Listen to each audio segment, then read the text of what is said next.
Here we are, and welcome to another episode. I would say a typical episode of the Friday Night Movie Podcast. Becky and I will be carrying a lot of the weight. It's been a busy summer. We're sorry we've been late, but we will still make sure we have our allotted number of episodes of our show.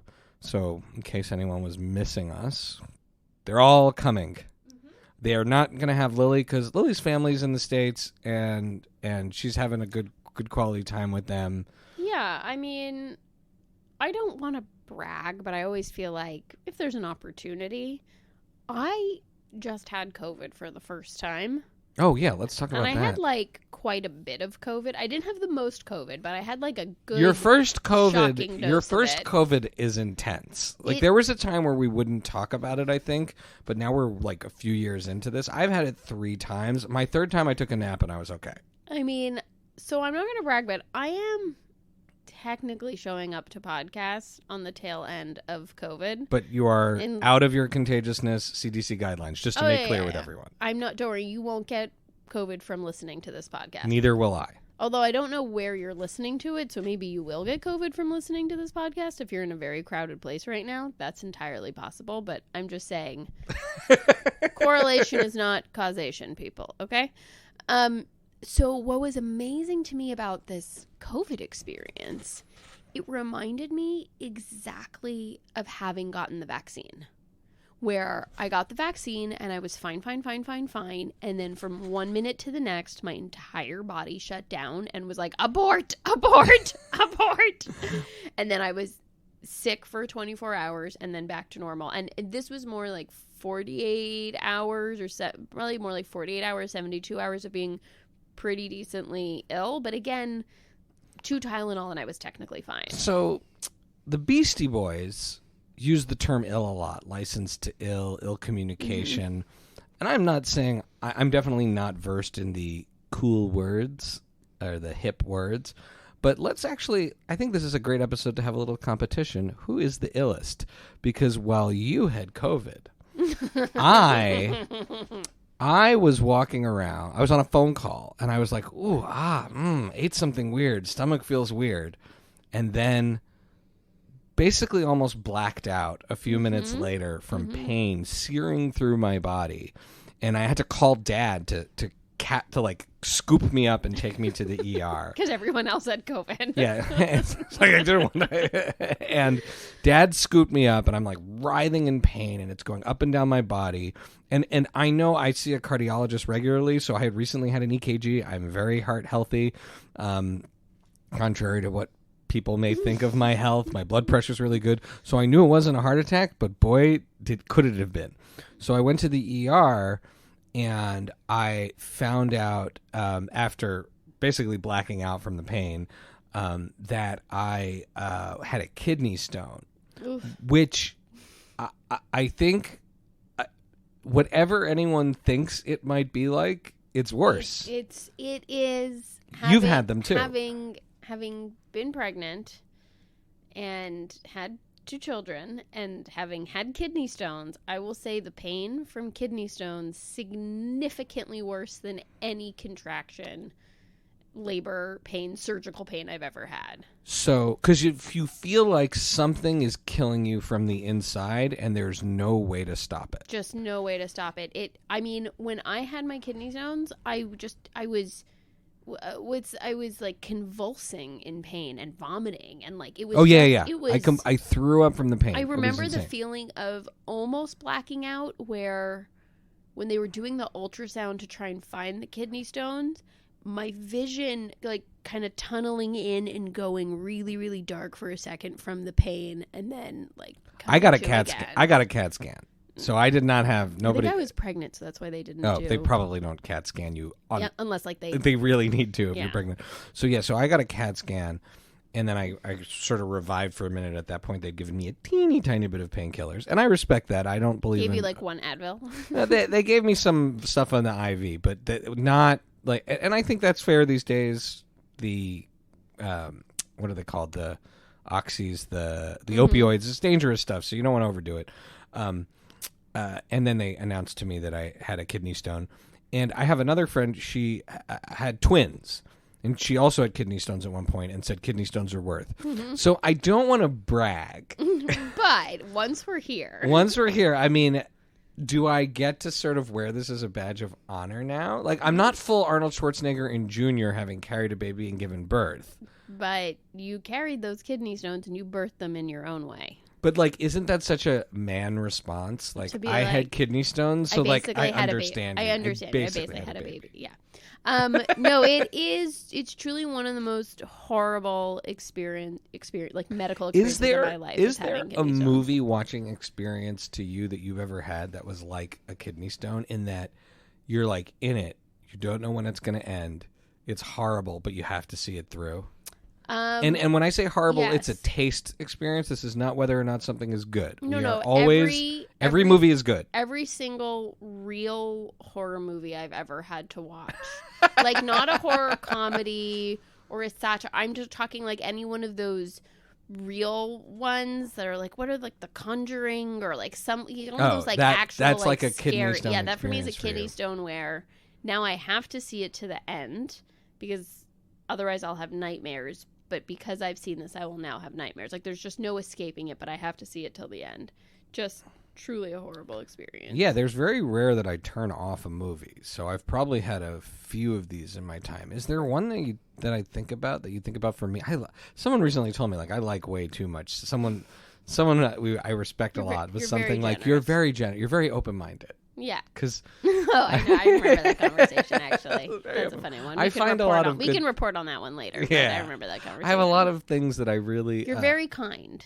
You're very generous. Not kind. I really like... Every movie is a miracle. Yes, yeah. That's for sure. So I don't know if I have... for me, this is like... And this is why I say, like, the problem here is with me, not with the movies. Because I'm going to talk about, like... I'm going to punch up here. Right? I know Lily would probably say The Irishman. 4.5 hours. That's her kidney stone. That's Lily's kidney stone for sure. For me, I think the Thin Red Line. What? Right. Like it's that so that beautiful. Terrence Malick, like very slow shots. Oh, it's like so those dreamlike. Yeah. Those are brilliant movies. They are made. The cinematography is like insane. It's incredible.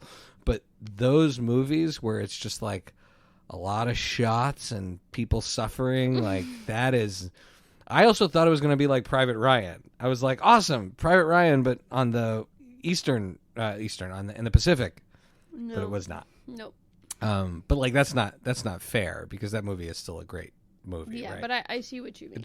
But movies that are like very, very, very slow. I don't mind dreamlike movies though. Atmospheric movies. Like I was watching the documentary Moon Age Daydream, the David Bowie Moon Age Daydream documentary, and that's dreamlike, and that's amazing to watch. Like put on headphones and just drift into it. Speaking of documentaries, there's that new Talking Heads old new Talking Heads concert doc that came out in theaters. Really? Recently, yeah.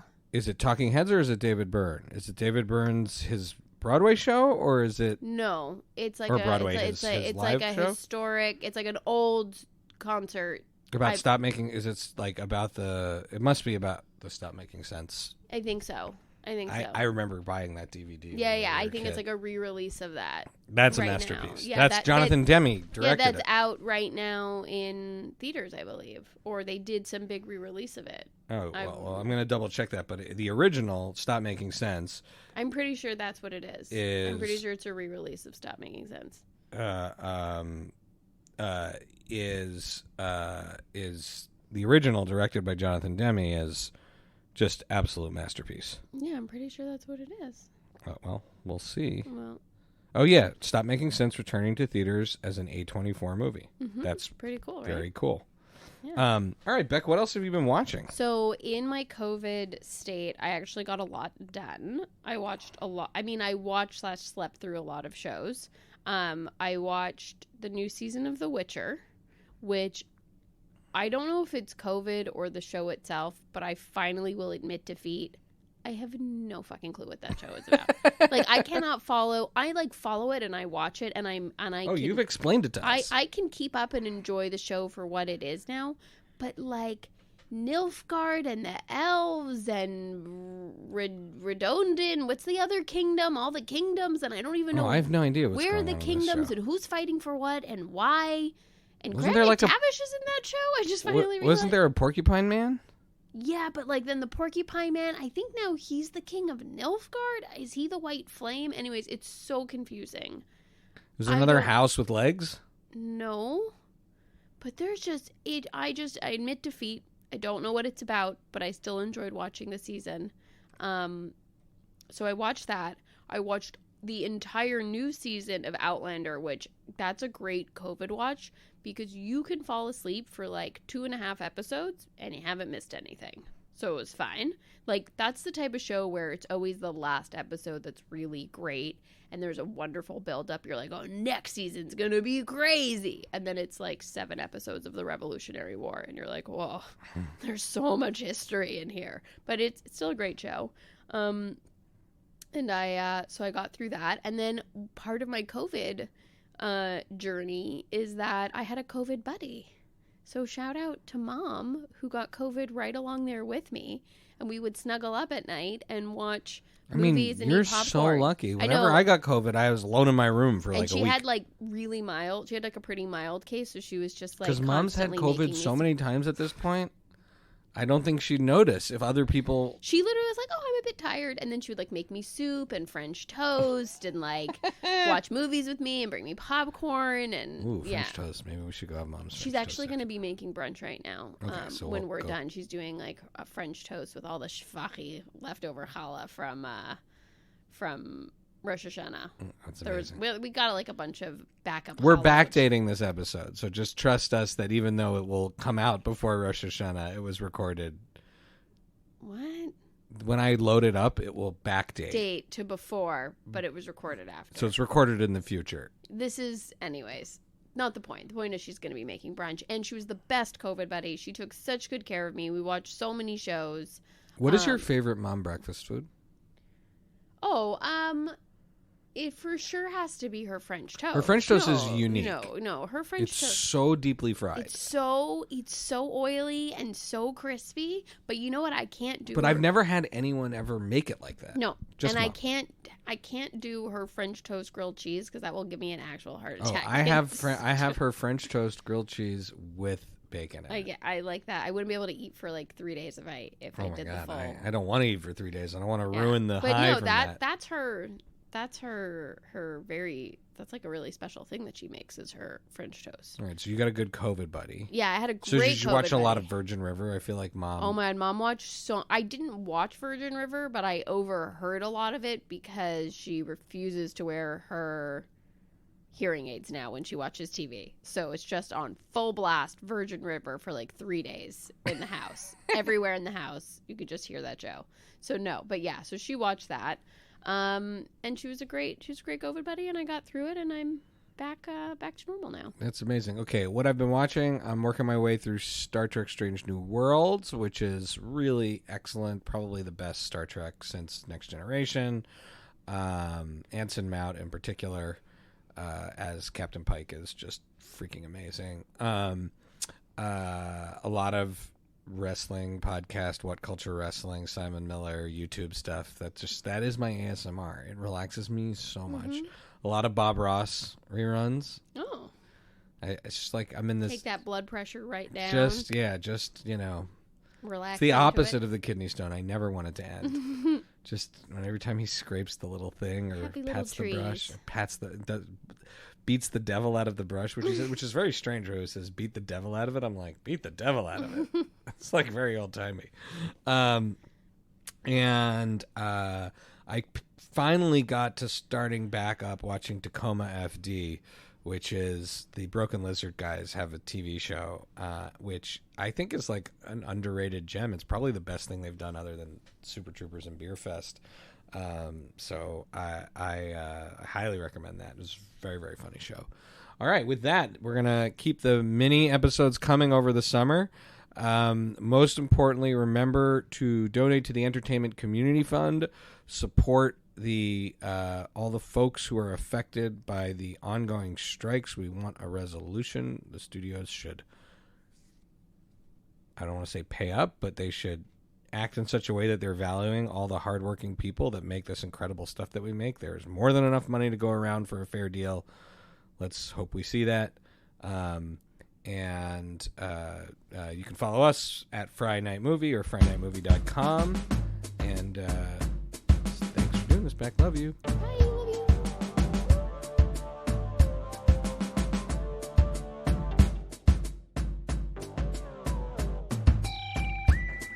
Thank you for listening to Friday Night Movie, the sibling rivalry and pop culture podcast. Join the Friday Night Movie family by following at Friday Night Movie on all of the socials and visiting our website, FridayNightMovie.com.